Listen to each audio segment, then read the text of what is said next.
Truman é um homem com uma vida aparentemente normal. Aqui, a priori, as aparências são essenciais para te enganar.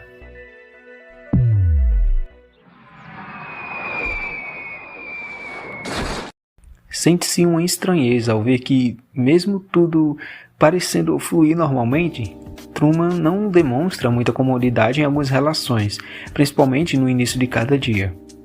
Mas até aí, mesmo com expressões forçadas e com pessoas sempre nos lugares certos, formando uma espécie de rotina perfeita, é estranho, porém pode ser tão comum ao mesmo tempo que só com isso não dá para suspeitar que há algo errado. Entretanto, com o decorrer da trama, revelações importantes vão sendo apresentadas, explicitando aquela irrealidade, tornando tudo mais interessante. Um estúdio gigante. Isso é o que há. Com refletores, cenários enormes e todo o necessário para proporcionar um programa contínuo sobre a vida de uma pessoa que desde o seu nascimento tem suas vivências monitoradas, manipuladas e a sociedade apresentada no filme, em suma, concorda com isso, pois também é manipulada e instigada a comprar, a ver, a consumir. Já desde criança, Truman demonstrava que gostaria de explorar, sair em outros rumos, algo inviável para os produtores do programa que, inevitavelmente, interromperiam o desenvolvimento desse desejo, fazendo-o presenciar o sumiço de seu pai em alto mar, provocando nele uma retração, a fim de fazê-lo permanecer na cidade.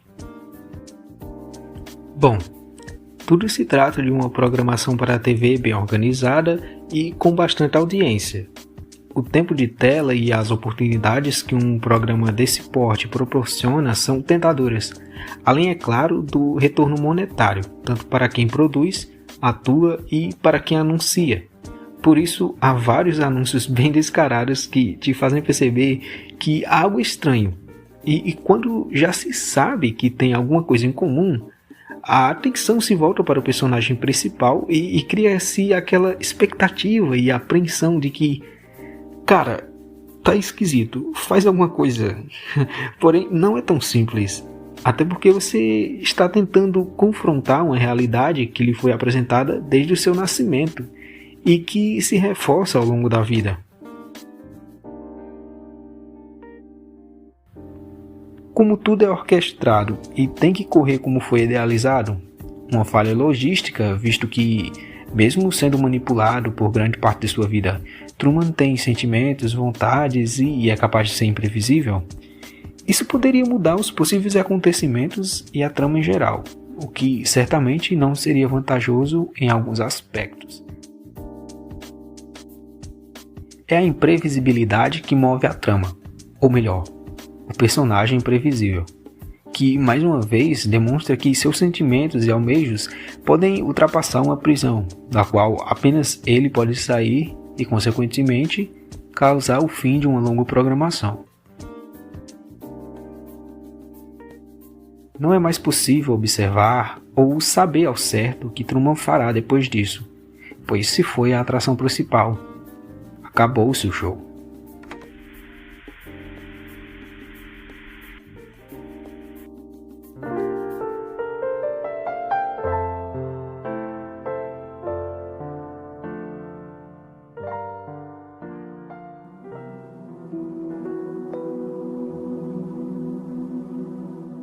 A primeira vez em que vi esse filme, quer dizer, parte dele, foi quando foi exibido pela primeira vez na Rede Globo na tela quente, com aquele logotipo característico no tempo que as emissoras ainda faziam vinhetas mais longas para as sessões de filmes. Pois é, eu gostava muito dessa vinheta. Enfim, eu não assisti tudo porque estava tarde e eu odiava o fato dos filmes serem exibidos tão tarde, pois eu não podia assistir e às vezes não dava para assistir escondido. Um tempo depois eu vi o filme quando foi exibido novamente, nem sei quando, mas enfim, eu assisti e gostei bastante. Não deve ser surpresa para você que os filmes da Disney e dos estúdios Pixar agradam públicos diversos. Sendo assim, é bem provável que mesmo vendo filmes mais infantis como Procurando Nemo, Viva, A Vida é uma Festa, Toy Story e muitos outros, você certamente irá gostar, pois há uma atenção para se levar um produto que agrade o máximo de telespectadores, e isso é muito interessante, pois acaba trazendo filmes icônicos que funcionam para crianças, que possuem detalhes e histórias em grades palpáveis para adultos, tudo na medida em que o conteúdo se propõe, mas sem ser algo genérico, com sua muiteza e aspectos memoráveis. Para mim, assistir esse filme foi bem legal e é muito bom como isso aguça a criatividade e a imaginação de uma criança. Adentrando naquela narrativa e vendo as situações perigosas, os personagens, as cores, os vários elementos que compõem as cenas. Então resolvo rever e noto que há ainda mais coisas que eu obviamente nunca tinha percebido. Marlin é um peixe palhaço e um pai muito dedicado e super protetor que tem um filho chamado Nemo. Após acontecimentos trágicos em sua vida, Marlin passa a ter ainda mais receio dos perigos existentes no mar. Todo esse peso cai sobre seu filho Nemo, que possui uma modificação em uma de suas nadadeiras, coisa que só o deixa ainda mais apreensivo com relação às capacidades de seu filho.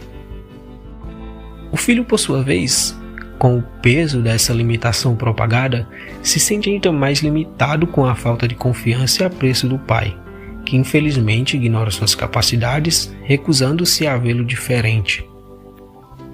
Isso se demonstra com mais intensidade em uma das cenas-chave do filme, quando Nemo se afasta do pai numa tentativa de provar para si que é capaz, mas também para aborrecê-lo, que acaba separando os dois. Marlin, então desesperado, parte numa busca intensa pelo seu filho e inesperadamente dá de cara com Dory, um peixe que tem perda de memória recente, e juntos vão em busca do Nemo, onde este está vivendo sua própria aventura, passando por situações em que seu crescimento pessoal é fruto dos perigos, mas também dos amigos que encontra. Esse filme segue aquele modo narrativo mais comum, o que obviamente não o faz ruim, longe disso, em que o protagonista possui defeitos que podem afetar outros ao seu redor e que ao longo do filme vai percebendo, aprendendo, mudando, e nessa história a mudança do Marlin a respeito de seu filho recai positivamente sobre ambos. A superproteção estava sendo o maior perigo, a abertura para novas perspectivas fizeram com que o pai se tornasse melhor. Querer procurar seu filho é também procurar um pedaço de si. É ir em busca de melhorias que são diversas. Procurando o Nemo não é necessariamente sobre o Nemo, mas sobre o Marlin, que durante o filme vai aprendendo e evoluindo como pessoa, ou aprendendo e evoluindo. A vida tem disso também.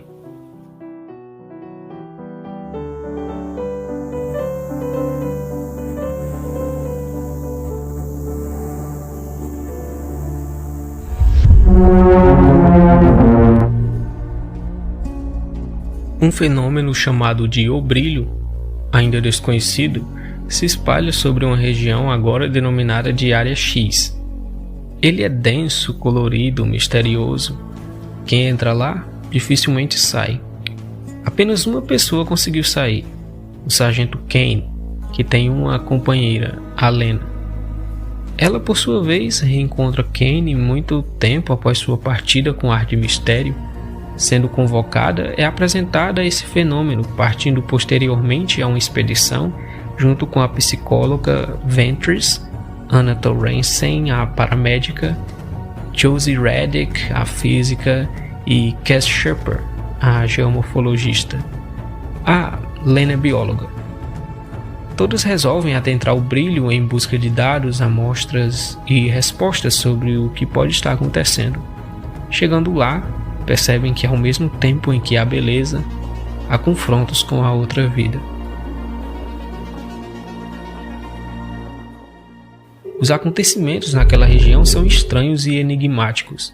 A equipe vai experimentando os perigos e belezas do modificado, explorando e sendo exploradas.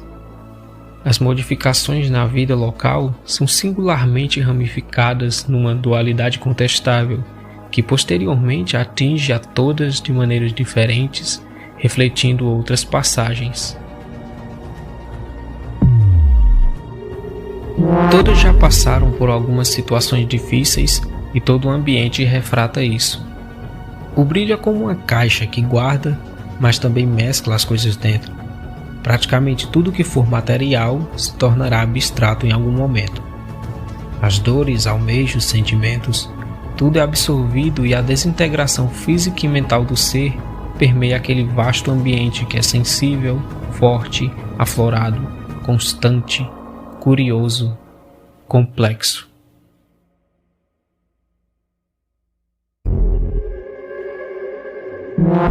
Ninguém que entra lá permanece da mesma forma, seja físico ou mentalmente. O mistério abraça todo o arco narrativo com afeição, não dando todas as respostas, porém permitindo encontrá-las de alguma maneira. O fato é que, em algum momento, toda a vida nessa região será modificada, seja essa metamorfose benigna ou maligna, tendo ou não sido consentida, ocorrerá a aniquilação.